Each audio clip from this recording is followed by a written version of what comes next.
I always thought a good YouTube video just needed solid content and decent editing. But a few months ago, I hit a wall with my content. Something was missing. My videos looked fine, but they lacked that cinematic quality that keeps people watching. And honestly, it's really hard to figure out these things on your own. There's tons of advice about starting a channel, but not enough about elevating your videos to feel like actual films. So this video is about transforming your YouTube content through cinematic storytelling. If you want your videos to feel more professional and engaging, these 6 storytelling elements will get you there.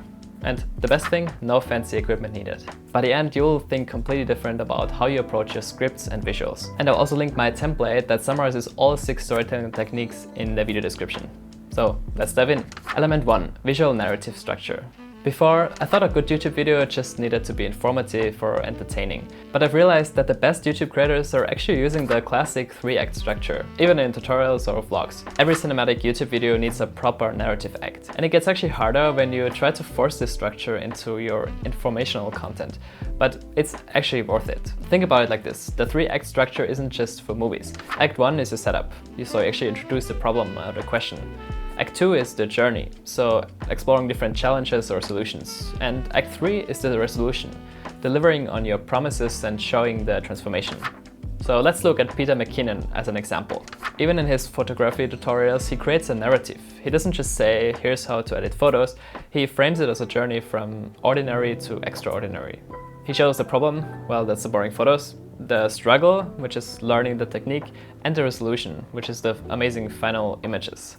And honestly, this works for any type of content. Casey Neistat does the same with his vlogs. They're not just random days in his life, but they're actually structured stories with clear beginnings, middles, and ends. Sure, he has a natural talent for this, but this is something you can do too. So how can you implement that? Before you even pick up your camera, map out your video's narrative journey. What's the central question of your problem? What obstacles or challenges will you explore? And what resolution or transformation will you deliver? Here's a quick example for that. Instead of making a video called 5 cinematic lighting techniques, you structure it as how I transformed my boring videos with these 5 lighting techniques. Now you have a narrative. The problem, well, that's a boring video. The journey, learning and applying the techniques. And the resolution. That's the transformed content. And well, that's the foundation of storytelling. A solid narrative structure that guides viewers through the journey. Alright, number 2 is pacing. And I think this is where a lot of YouTubers actually miss the mark. I like what Gary Provost says. This sentence has 5 words. Here are 5 more words. 5-word sentences are fine, but several together become monotonous. Listen to what is happening. The writing gets boring. The sound of it drones. It's like a stuck record. The ear demands some variety. And that's exactly what happens with video pacing. If every shot in your video is the same length, with the same energy, it just becomes boring, no matter how good your content actually is. Cinematic pacing is about creating a rhythm that matches the emotional beats of your story.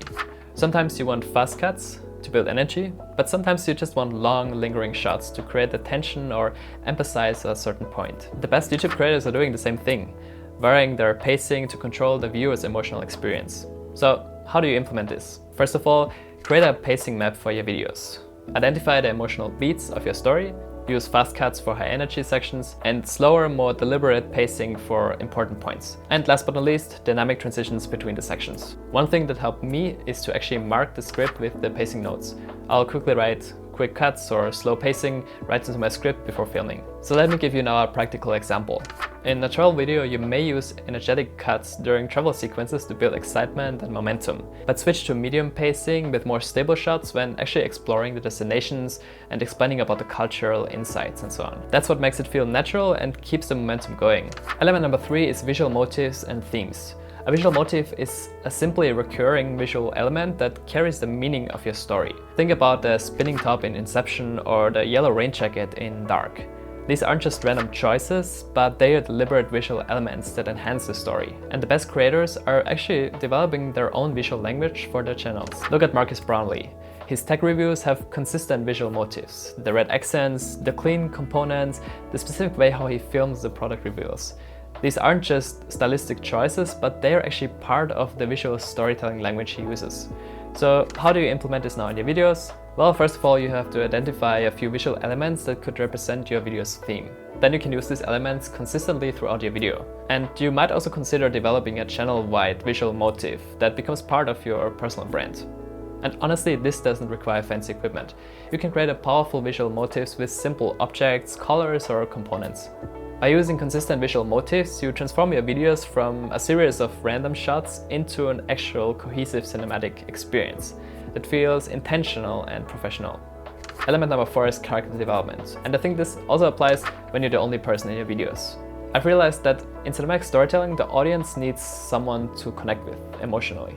In movies, we follow characters through their journeys, and the same principle applies to YouTube. But here's the catch: even in a tutorial video or informational content, there's always a character. Sometimes it's you, the creator, and other times it's the viewer that you're guiding throughout the transformation. Either way, developing this character creates emotional investment. Let's look at someone like Peter McKinnon again. He doesn't just teach photography, he shares his own journey with photography. He has developed his on-camera persona as a character with consistent traits, challenges and growth.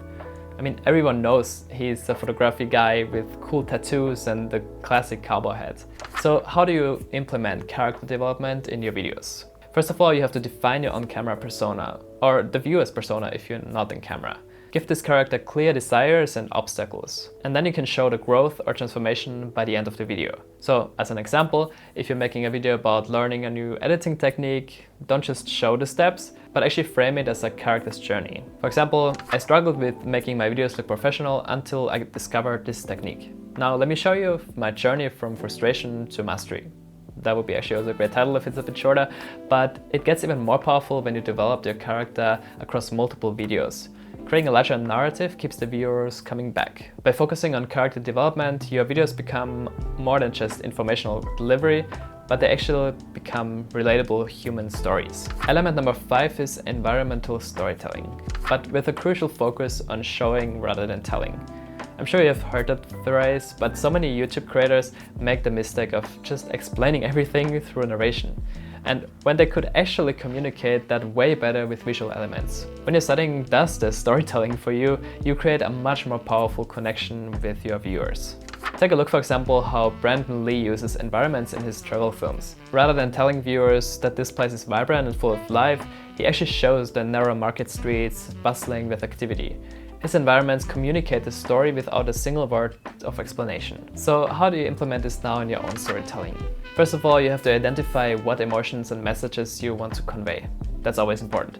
Secondly, find the visual elements of your environment that naturally communicate these ideas. And third, you actually have to film those things to actually have these shots available in your edit. That way you can create a visual contrast that tells your story without narration.